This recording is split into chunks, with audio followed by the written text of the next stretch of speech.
They threw hot coffee on the waitress for fun, laughing as she stood there scalded and humiliated, just another black woman they could disrespect without consequences. What they didn't know, her boyfriend was a Korean Mafia boss, and he'd just watched them do it. Bernice Jones had been on her feet for 9 hours straight. The Imperial Plaza Hotel's grand ballroom glowed under chandeliers that cost more than most people's houses, filled with executives and old money families who treated $1,000 bottles like water. Bernice moved through the space with practiced grace, refilling coffee, clearing dessert plates, maintaining the dignified composure her grandmother had taught her. She didn't mind the work. Honest work kept her tethered to something real, something separate from the darker world that waited for her after her shift ended. Fresh coffee for table 12, her supervisor signaled from across the room. Bernice lifted the ornate silver pot, its contents steaming, and made her way through the crowd of designer dresses and bespoke suits. Table 12 was trouble from the start. 4 young men in their late 20s, celebrating something they kept calling the Singapore deal. Their laughter had that particular pitch, the sound of people who'd never faced real consequences, the kind who saw service workers as props in their performance of wealth. Finally, the blonde one said as Bernice approached. His name tag read Alexander Sterling. Slicked back hair, a smile that had never been told it wasn't charming, cufflinks that probably cost what Bernice made in a month. Thought we'd have to get our own refills. My apologies, sir. Bernice kept her voice even, professional. She'd learned the armor of politeness long ago. As she poured, Alexander nudged his friend, showing him something on his phone that made them snicker. Bernice caught a glimpse photos of themselves at some yacht party, posing with bottles, acting like movie villains. Bernice, right? Alexander squinted at her name tag, then looked her up and down in a way that made her skin crawl. That's exotic. You got a boyfriend, Bernice? I'm in a relationship, sir. In a relationship, one of his friends mimicked, and they erupted in exaggerated laughter. Lucky guy. What's he do? Let me guess, security guard? Delivery driver? Bernice's grip tightened on the coffee pot. The liquid inside was near boiling. He's in import-export. This sent them into hysterics. Import-export. Classic. Alexander stood up, swaying slightly with expensive whiskey. The ballroom was loud enough that no one else had noticed yet. I got a question, Bernice. Alexander, sit down, one of his friends muttered, but he was grinning, phone already recording. I'm just curious, Alexander continued, louder now. A few nearby tables started to glance over. When you go home tonight, are you going to tell your little import-export boyfriend about how you spend your days serving your betters? Does he know his girl? He never finished the sentence. In one fluid motion, Alexander grabbed the coffee pot from Bernice's hand and tilted it. The scalding liquid poured over her head through her carefully maintained hair, down her face, soaking into her uniform. The shock of heat made her gasp, but she didn't scream.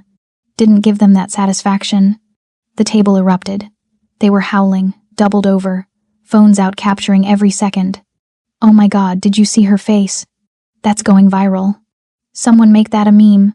Bernice stood perfectly still as the coffee dripped from her chin onto the imported marble floor. The pain was distant now, secondary to something colder crystallizing in her chest. She didn't cry, didn't curse. She simply looked at them with an expression that made Alexander's laughter falter. For just a split second, something in her eyes that suggested he'd made a calculation error he couldn't yet comprehend. Then her gaze shifted, just slightly, to the edge of the ballroom. Kim Tae-jun stood near the bar, a glass of whiskey untouched in his hand. He'd arrived early to surprise her at the end of her shift. Impeccably dressed in a black suit that whispered power, his expression was perfectly controlled except for his eyes. Those dark eyes had gone absolutely arctic. He hadn't moved, hadn't said a word. But something in the air changed, like the temperature had dropped 10 degrees. Bernice met his gaze. A silent acknowledgement passed between them. They don't know, her expression said. They will, his answered. Alexander and his friends were still laughing, still recording, completely oblivious to the elegant man by the bar whose absolutely still posture marked him as the most dangerous person in the room. Bernice turned without a word and walked toward the staff exit, her dignity intact despite the coffee staining her skin. Behind her, Tae-jun finally moved, setting down his glass with deliberate care and pulling out his phone. By the time Alexander Sterling stopped laughing, his life as he knew it had approximately 72 hours left. The penthouse was silent when Bernice arrived, but she knew Tae-jun was already there. She could always feel his presence, that particular quality of stillness that came from a man who'd made violence into an art form. She found him in the living room, standing by the floor-to-ceiling windows overlooking the city. He'd removed his jacket. His phone sat on the glass table beside a manila folder that hadn't been there this morning. "Sit," he said quietly, not turning around. Bernice moved to the leather sofa, her scalded skin still throbbing beneath the hurried first aid the hotel manager had administered, before sending her home with profuse apologies and a check she'd ripped up in the elevator. Taejun crossed to her with a medical kit she hadn't noticed, kneeling before her with a grace that belied his reputation. "Let me see." His fingers were gentle as he tilted her face toward the light, examining the reddened skin along her hairline and cheek. His jaw was set so tight she could see the muscle jumping beneath his skin. He worked in silence, cleaning the burns with expert precision. This wasn't the first time he'd tended to injuries his own or others, but his hands trembled slightly as he applied the cooling gel to her face. The only sign of the fury she knew was building inside him. "It's not that bad," Bernice said softly. "Second degree at worst. It'll heal. It will scar." His voice was flat, factual, and somehow that was worse than if he'd shouted. He continued his ministrations with ritualistic care, wrapping gauze around her forearm where the coffee had soaked through her sleeve. Each movement deliberate, almost ceremonial. When he finished, he remained kneeling before her, his hands resting on her knees. Finally, he looked up, and Bernice saw something in his eyes that made her chest tighten. Not just rage, though, that was there, burning cold and absolute. But pain, raw, undisguised pain. "They hurt you," he said, voice barely above a whisper. "In public. For entertainment. Taejun, do you know what that means?" He stood abruptly, crossing to the table and picking up the folder. "In my world, there are rules. Old rules. Myeonmok face, honor, the respect that cannot be compromised. An insult to my woman is an insult to me, and insults to me are answered with blood."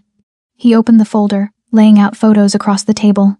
Alexander Sterling, his 3 friends, addresses, family trees, financial records, already compiled, already analyzed. "Ju-won sent this 30 minutes ago," Taejun continued, his voice taking on that particular calm that meant someone was about to suffer. "Alexander Sterling, 28. Trust fund child. His father owns Sterling Global Properties, commercial real estate across 12 countries.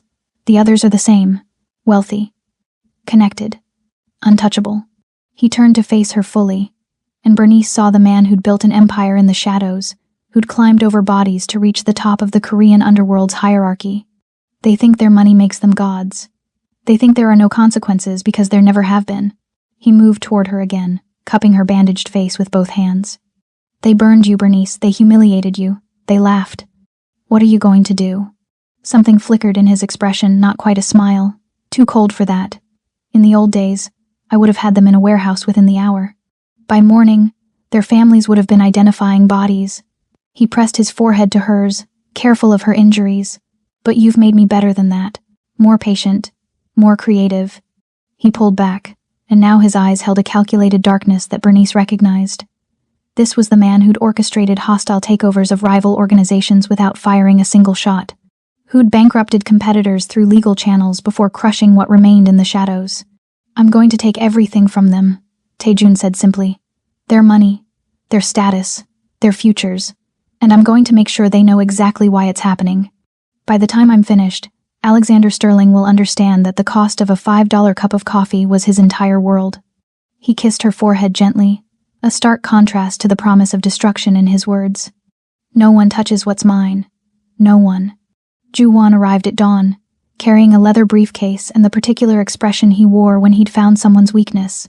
He'd been Taejun's strategist for 15 years, turning the Jopak boss's instinct for violence into surgical precision. "Alexander Jonathan Sterling," Ju-won began, spreading documents across Taejun's desk like a prosecutor building a case. 28 years old, Princeton dropout, 3 DUIs expunged from his record. His father paid $200,000 to make a sexual assault allegation disappear in 2021. Taejun studied the photographs. Alexander at charity galas, yacht parties, celebrity events, always with that same entitled smirk, always surrounded by people who looked just like him. Born into wealth, raised to believe consequences were for other people. "The family fortune," Ju-won continued, pulling up a financial chart on his tablet. "Sterling Global Properties. 63 commercial buildings across Asia, Europe, and North America. On paper, they're worth $1.8 billion. In reality? He smiled thinly. It's a house of cards built on over-leveraged debt and shell company financing. The Singapore deal they were celebrating? It's their last desperate play to stay solvent. Weaknesses? Everything. Ju-won's fingers danced across the screen, highlighting vulnerabilities. The sole property is financed through Hanmi Bank, where we have 3 board members in our pocket. Their London acquisition used laundered Russian money that MI6 would be very interested in. The Panama holdings? Constructed with materials from our competitor's supply chain. 1 inspection report away from condemnation. Taejun leaned back, fingers steepled. The son's friends? Marcus Chen family owns Chen Medical Supply. FDA violations waiting to be discovered. David Rothstein hedge fund manager. Insider trading evidence we acquired last year. James Whitmore III, his family's pharmaceutical company, has been diluting cancer medications. We have the lab reports. You've been busy. You pay me to be thorough. Ju-won closed the tablet. The question is approach. We could move quickly, crash their stock, trigger the investigations, force bankruptcy within a month. Or, slowly, Taejun interrupted, his voice carrying the cold patience of a predator. I want them to feel it happening. Every morning they wake up, something else should be gone. A contract falls through, a partner pulls out, a loan gets called in. I want Alexander Sterling to watch his father's empire crumble and know, with absolute certainty, that it started the moment he poured that coffee. Ju-won nodded, already making notes. Elegant destruction, my specialty. No bodies, Taejun continued, standing and moving to the window where the city sprawled below like a game board. No violence that can be traced. No evidence that points to us. This must look like natural business failure. Market forces. Unfortunate timing. He turned back, and his smile was colder than his rage had been. But I want them to know. At the end, when they've lost everything, I want Alexander Sterling to understand exactly what he took from me when he hurt her. The destruction must be elegant, Ju-won repeated, understanding perfectly. No blood, Taejun confirmed, only ruin. The first domino fell on a Tuesday morning at 9:47 a.m., when Alexander Sterling's Black American Express card declined at his favorite cafe in Tribeca. He laughed it off, used another card, assumed it was a system error. By noon, all 5 of his cards had been frozen. There must be some mistake. Alexander told the private banker his father kept on retainer, his voice still carrying that casual confidence of someone who'd never been told no. Run them again. Mr. Sterling, it's not the cards. The banker's voice had lost its usual obsequious warmth. The IRS has initiated a comprehensive audit of your trust fund. All accounts are frozen pending investigation. It's highly unusual. The paperwork is immaculate. 3,000 miles away, Taejun received the confirmation with a slight nod. The IRS auditor in question had gambling debts that mysteriously disappeared the same day he'd agreed to expedite Alexander's case. Not illegal, just fortuitous timing. By Wednesday, Sterling Global Properties lost its anchor tenant in the Seoul building. Samsung suddenly invoked an obscure contract clause, allowing early termination. The clause had been buried on page 47 of the lease, dormant for 6 years until Hanmi Bank's legal team discovered it during a routine review that wasn't routine at all. It's just bad luck, Alexander's father told the board of directors, though his hands shook as he said it. Market fluctuations. We'll recover. Thursday brought worse news. The Singapore deal, the massive commercial development that would have saved the company, collapsed when their primary investor, a Taiwanese conglomerate, abruptly withdrew. Something about unforeseen complications and risk assessment concerns. The Taiwanese CEO never mentioned the courtesy call he'd received from a Korean associate, or the photographs of his mistress that had been politely returned to him with assurances they'd remain private as long as certain business relationships were reconsidered. Alexander felt the first real flutter of panic when his penthouse landlord called Friday afternoon. The building had been sold to a new property management company. They were exercising their right to non-renewal. He had 90 days to vacate. He didn't know the new property management company was owned by a subsidiary of a subsidiary that traced back to one of Taejun's legitimate business fronts. The paper trail was clean, legal, impossible to challenge. This is insane, Alexander told his friends over drinks that night, though Marcus had to cover the tab because Alexander's accounts were still frozen. It's like someone's targeting us. Paranoid much? David laughed, but it sounded forced. His hedge fund had received a surprise SEC inquiry that morning. Nothing serious yet, just questions. Very specific questions. By Saturday, Alexander's Instagram, where he'd posted the video of Bernice with the caption, "When you're too hot to handle," had been reported so many times for harassment that his account was suspended pending investigation. In his penthouse across the city, Taejun watched the social media storm with cold satisfaction. The video had gone viral, but not the way Alexander intended. Activists had found it. Lawyers had found it. Journalists had found it. The narrative was shifting, and Alexander Sterling was becoming a symbol of everything people hated about wealth and privilege. Juwon sent a single text, "Phase 1 complete. They're starting to notice." Taejun replied, "Good, let them panic. The real damage hasn't even begun." Alexander Sterling hadn't slept properly in 5 days. Every phone call made him flinch. Every email notification sent his heart racing. The walls of his temporary apartment, a degrading step down from his penthouse, felt like they were closing in. "It has to be the Vanderbilts," he told Marcus and David over coffee in a booth at the back of a diner, somewhere cheap where none of them would normally be caught dead. James had stopped answering his calls entirely. "Remember that polo club thing last year, when I hooked up with Catherine Vanderbilt at her own engagement party? The Vanderbilts don't operate like this," Marcus muttered, dark circles under his eyes. His family's medical supply company had failed 3 separate FDA inspections in 1 week. Inspections that had found violations dating back years. Violations that should have been buried in paperwork but somehow surfaced with photographic evidence. "This is coordinated. Professional." David hadn't spoken much. His hedge fund was under formal SEC investigation now. Insider trading charges that he absolutely was guilty of, but the evidence should have been impossible to obtain. Someone had gotten into encrypted servers, pulled communications that were supposed to be deleted, built an airtight case. "Maybe it's corporate espionage," Alexander suggested, grasping at theories. The Singapore deal had a lot of interested parties. Chen Industries pulled out last minute. "Chen Industries pulled out because my father's business is collapsing," Marcus snapped. "Because someone tipped off every regulatory agency about every shortcut we've ever taken. This isn't about your deal, Alex. This is bigger." None of them mentioned the video. The one that had gone viral, been picked up by news outlets, sparked think pieces about wealth and entitlement. The waitress with coffee dripping down her face had become a symbol, and they'd become villains in a narrative they couldn't control. But they still didn't connect the dots. She was just a waitress, a nobody. This level of destruction required resources, connections, power that existed in an entirely different stratosphere. Across the city, Bernice sat in Taejun's study, watching the evening news on his wall-mounted screen. Sterling Global Properties was the lead story, stock plummeting, investors fleeing, the father giving a stammering press conference about temporary setbacks. Chen Medical Supply faces federal charges. The anchor continued, and Marcus Chen's father appeared on screen, looking 20 years older than his last public appearance. Taejun entered silently, setting a cup of tea beside her. His hand rested briefly on her shoulder, and she covered it with her own. "The Rothstein Fund has agreed to a settlement with the SEC," the news continued. "Sources say David Rothstein Jr. may face criminal charges pending." "You're dismantling their entire world," Bernice said quietly. "Yes. They still don't know it's you." "They will." Taejun sat beside her, his expression calm, almost serene. "When everything is gone, when they're standing in the ruins of their privilege, I'll make sure Alexander Sterling understands exactly what that moment of cruelty cost him." On screen, Alexander appeared in paparazzi footage, leaving his lawyer's office, looking hunted and hollow. The confident smirk was gone, replaced by paranoid, darting eyes.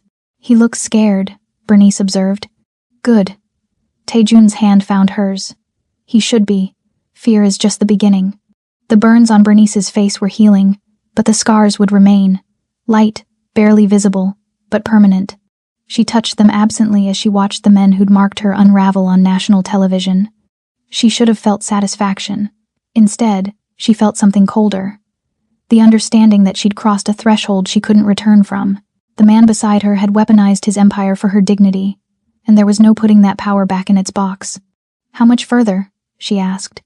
Taejun smiled, and it didn't reach his eyes. "We're only halfway done." Bernice found Taejun in his private office at 3 a.m, surrounded by documents and surveillance photos. He looked like he hadn't slept, though his suit remained perfectly pressed, his appearance immaculate as always. Control, even an obsession. "Juwon says Marcus Chen's father had a heart attack today," she said from the doorway. "He's in critical condition." Taejun didn't look up from the papers. He'll survive. The ambulance arrived in 4 minutes. I made sure of it. You made sure. Bernice stepped into the room, closing the door behind her. Taejun, you're monitoring their medical emergencies now? I'm monitoring everything. He finally met her eyes, and she saw something burning there that worried her. Not rage anymore, something colder, more consuming. Purpose without limit. The father's collapse was natural, stress-induced, but I won't have deaths complicating the operation. The operation. Bernice moved closer, her reflection catching in the window behind him. The scars on her face were fading but visible in certain light. A permanent reminder. That's what this is to you now? An operation? It's justice. It's becoming something else. She sat on the edge of his desk, forcing him to look at her. I see it in you. That look you get when you're in too deep, when the vendetta becomes more important than the reason you started. Taejun's jaw tightened. They hurt you, and you've destroyed them for it. Their businesses are ruined. Their reputations are shattered. Alexander Sterling is living in a studio apartment and can't get a job at Starbucks because his face is synonymous with entitled cruelty. She reached for his hand, holding it between both of hers. I'm not asking you to stop. I know you can't. It's not who you are, and I've accepted that. But I'm asking you to control it. Control. He said the word like it tasted bitter. My dignity doesn't require their deaths, Taejun. It requires accountability. It requires them to understand what they did and live with that knowledge every single day. She touched his face, making him focus. If bodies start appearing, this becomes about you and your power. I become a footnote. But if you take everything else, their money, their status, their futures, and leave them breathing, that's a different kind of punishment. That's Yonjoda. Permanent. She'd used the Korean word deliberately. Something shifted in his expression. The fever pitch of his obsession cooled slightly, redirected by her logic. This was why they worked. She could reach the part of him that still calculated instead of just destroyed. No deaths, he said finally.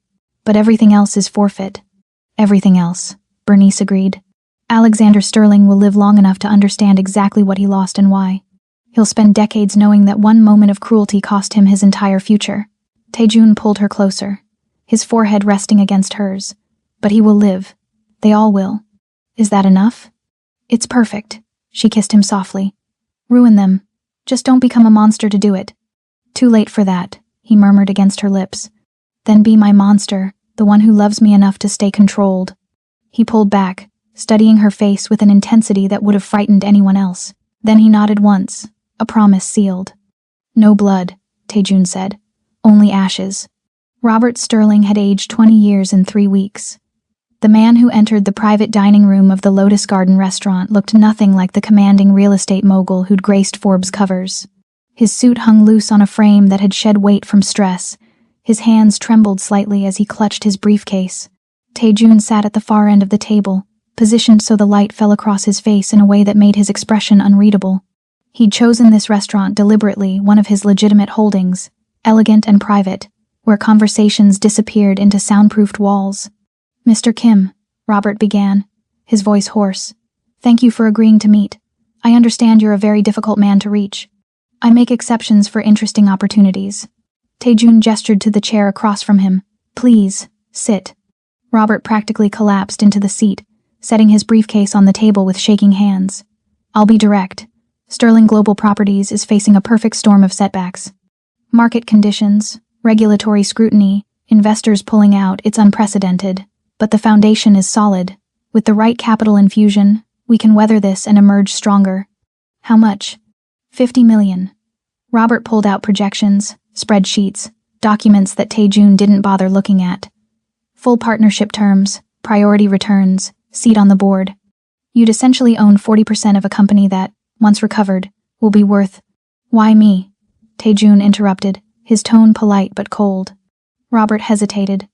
You have a reputation. Someone who can move money quickly, who has connections that can smooth certain difficulties. I'm not naive about who you are, Mr. Kim. But I'm desperate. Desperate men make poor partners. Desperate men are honest. Robert leaned forward. I have 300 employees whose livelihoods depend on this company. I have investors, commitments, projects half completed across 12 countries. I'm not asking for charity. I'm offering you a legitimate business opportunity. Taejun pulled out his phone, tapped the screen, and turned it toward Robert. The video played Alexander laughing, the coffee pot tilting, Bernice's face as the scalding liquid poured over her, the son's voice, "When you're too hot to handle." Robert's face went white. That's my son. That video, it went viral. He made a terrible mistake. But, do you know who that woman is? Taejun's voice remained perfectly calm, but something in the room shifted, grew colder. A waitress. Alexander apologized. We offered her compensation, medical expenses. She's mine. The words hung in the air like a death sentence. Robert's mouth opened, closed, opened again. Understanding dawned slowly, horribly. Your son didn't just humiliate a waitress, Mr. Sterling. He declared war on me. In my world, we have a concept myeonmok. Face, honor, the respect that cannot be compromised without consequence. Taejun leaned forward, and his smile was colder than his rage had ever been. Your son spilled a $5 cup of coffee for entertainment. The price is your entire legacy. Please, Robert's voice cracked. He's young, stupid. He didn't know.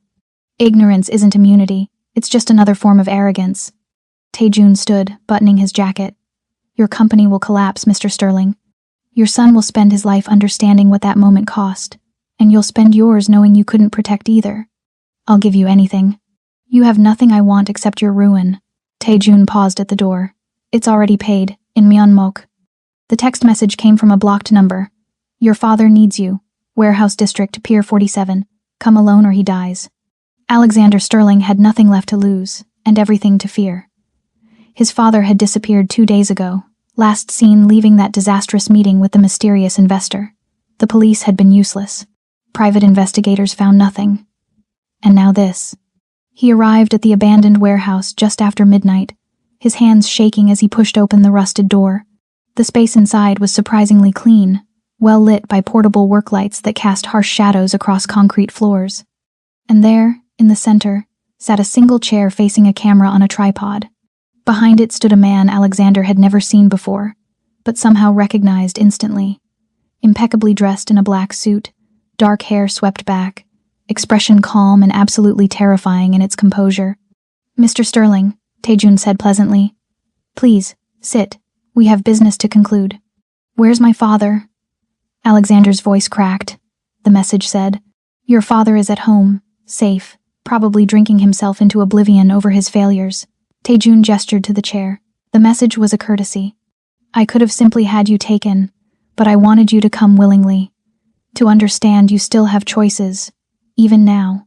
2 men appeared from the shadows, not threatening, just present. A reminder that leaving wasn't one of those choices. Alexander sat. His bravado, his entitlement, everything that had defined him, had been stripped away over the past month, leaving behind a hollow, frightened shell. Taejun pulled out a tablet, tapped the screen, and turned it toward Alexander. His father's voice filled the warehouse. The complete financial collapse of Sterling Global Properties can be traced directly to a single incident. My son Alexander assaulted a young woman at the Imperial Plaza Hotel. That woman had connections I didn't understand until it was too late. Everything we've lost, the investors, the contracts, the regulatory scrutiny, it's retribution for my son's cruelty. This isn't market forces. This is justice. Alexander's face went gray. You made him. I made him tell the truth, Taejun corrected. Your father finally understands cause and effect. Now it's your turn. He gestured to the camera. You're going to record a statement. You'll detail exactly what you did that night, the coffee, the humiliation, the laughter. You'll name your friends who participated. You'll apologize with specificity and sincerity, and you'll acknowledge that every consequence you faced was earned. And if I refuse? Then this recording of your father's confession goes to every media outlet, every investor, every business partner he has left. The Sterling name becomes permanently synonymous with racial violence and corporate corruption. Taejun's smile was knife-sharp. Or you take responsibility, and your father gets to fade into obscurity with some dignity intact. You're destroying my life either way. Yes, but you get to choose how. Taejun pressed record on the camera. Your life or your father's legacy. Decide. Alexander stared at the red light, understanding finally crystallizing. The waitress, the man watching from the bar, the systematic destruction of everything he'd ever known. He'd spilled coffee on a Mafia boss's girlfriend and laughed about it. My name is Alexander Sterling, he began, his voice hollow. On October 15th, I committed an act of cruelty. Tae-jun watched impassively as Alexander dismantled himself on camera, word by word, truth by truth. This recording would follow him forever, every job application, every background check, every attempt to rebuild. When it was finished, Tae-jun stopped the recording and pocketed the device. "That's it?" Alexander asked. "I'm free to go?" "You were never not free, Mr. Sterling. That's the lesson. You're free to live with what you've done, free to face every consequence, free to understand that actions have weight." Tae-jun turned toward the door. "You're just no longer free from accountability." The penthouse was quiet when Bernice arrived, the city lights sprawling below like scattered diamonds. Tae-jun stood by the window, his familiar position, the place he went when making decisions that would alter lives. He turned when he heard her footsteps, and something in his expression made her pause. "It's done," he said simply. "Alexander's confession will be released tomorrow morning, controlled leak to 3 major outlets. By noon, the story will be everywhere, not as a viral joke, but as a cautionary tale. The others are facing their own reckonings. Legal, professional, social, nothing that can be traced to me." Bernice set down her bag, studying his face. "You don't look satisfied." "I'm not sure satisfaction is what I feel." He crossed to the bar, poured 2 glasses of whiskey, handed her one. "I destroyed 4 families to restore your dignity, bankrupted companies, ended careers, ensured that everyone involved will spend years, maybe decades, recovering from one moment of cruelty." He paused. "And I'd do it again without hesitation. That's what concerns me." "Tae-jun, let me finish." He set down his glass. "You've been with me for 3 years. You know what I am, what I do. But you've kept yourself separate from the worst of it. Working at the hotel, maintaining your independence, living in both worlds." His eyes met hers. "That separation is gone now. What I did for you, what I'm capable of, you can't unknow it, and I won't pretend the danger isn't real." Bernice felt her heart hammering. "What are you saying?" "I'm saying I'll give you a choice I've never given anyone." Tae-jun moved closer, his voice steady but his eyes betraying emotion he rarely showed. "I can set you up anywhere in the world. New identity, financial security, protection from a distance. You'd be safe, anonymous, free to build a life that doesn't include looking over your shoulder or wondering if my enemies will use you to hurt me. Or you stay, fully in this world, fully with me, understanding that my protection is absolute but so are the risks. There's no middle ground anymore, Bernice. You're either completely in or completely out." She should have needed time to think, should have weighed the options, considered the implications. But standing there, looking at the man who'd orchestrated the systematic destruction of 4 lives because someone hurt her, Bernice realized she'd already decided weeks ago. "When I was growing up," she said quietly, "my grandmother used to say that dignity isn't something given, it's something you claim and defend. For years, I thought defending mine meant staying independent, proving I didn't need anyone's protection." She stepped closer, taking his hands. "But that night at the hotel, those men saw me as disposable, entertainment. And the only thing that stopped them from facing 0 consequences was you, Bernice. My dignity is safer with your violence than with their kindness," she said firmly, "because their kindness is conditional, performative. It evaporates the moment I'm no longer useful or entertaining. But your violence?" She touched his face. "Your violence says I matter, that harming me has consequences, that I'm not disposable. You understand what you're choosing? The danger, the moral complexity, the fact that I'll never be anything other than what I am? I'm choosing you," Bernice said. "All of it. The protection and the danger, the love and the darkness.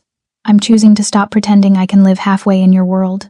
Tae-jun pulled her close, and she felt the tension leave his body. "Then you're mine, completely." "I always was," she whispered. "I just needed the world to try taking me from you to realize it." 3 months later, Bernice stood in the lobby of the newly opened Community Dignity Center, watching volunteers distribute food and resources to families who'd been displaced by gentrification. The building had been purchased through Kim Foundation Holdings, one of Tae-jun's legitimate fronts, now with a very public, very respectable face. Her face. "Miss Jones," a young woman approached, clipboard in hand. "The legal aid clinic is at capacity. We have 15 more people waiting. Should we schedule overflow appointments?" "No overflow," Bernice said firmly. "Add more lawyers. If people need help, we help them today. That's the entire point." The woman nodded and hurried off. Bernice had discovered she was good at this, channeling the same dignity she'd maintained while serving entitled millionaires into something that actually mattered. The foundation provided legal services, job training, emergency housing assistance, all legitimate, all clean, all operated with the same ruthless efficiency that Taejun applied to his other ventures. She'd quit the Imperial Plaza Hotel the day after making her choice. Walked in, collected her final paycheck, and never looked back. The manager had seemed relieved she'd become infamous after the video, a symbol that made wealthy patrons uncomfortable. Good. She hoped they choked on their discomfort. Taejun arrived just before noon, immaculate as always in a charcoal suit, flanked by Ju-won.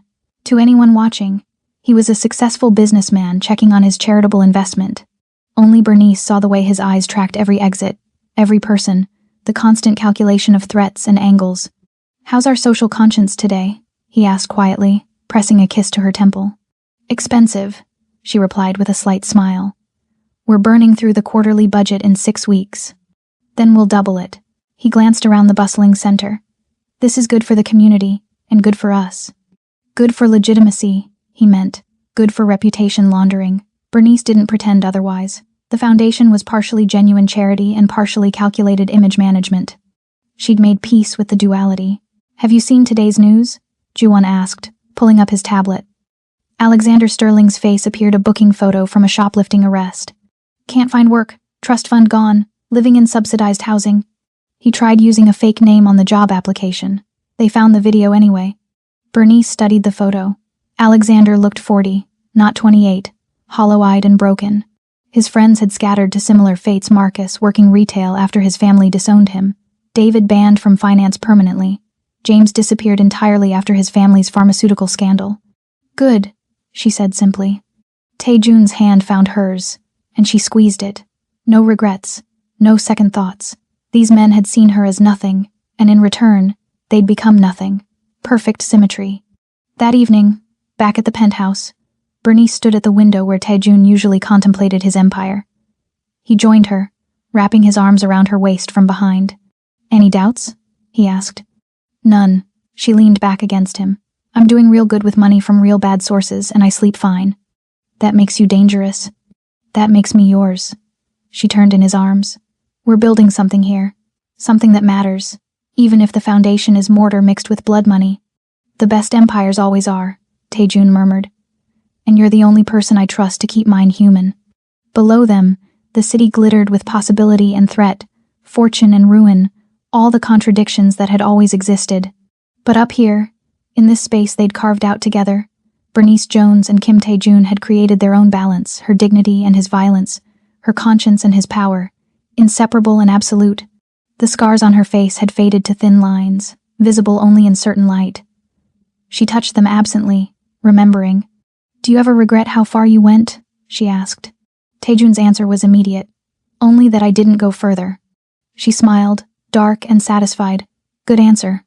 Outside, somewhere in the city, Alexander Sterling was learning what permanent consequences felt like. And in the penthouse high above, the waitress and the Mafia boss stood together, watching their kingdom burn bright and build anew, exactly as they'd chosen. The screen faded to black. Then Bernice's face appeared in soft focus, the faint scars on her cheek catching the light. Behind her, the city glowed through floor-to-ceiling windows, and a shadowy figure stood watching, protective, possessive, eternal. "Some love stories are written in flowers and poetry," Bernice said, her voice steady and certain. "Ours was written in coffee stains and calculated vengeance, and I wouldn't change a single word."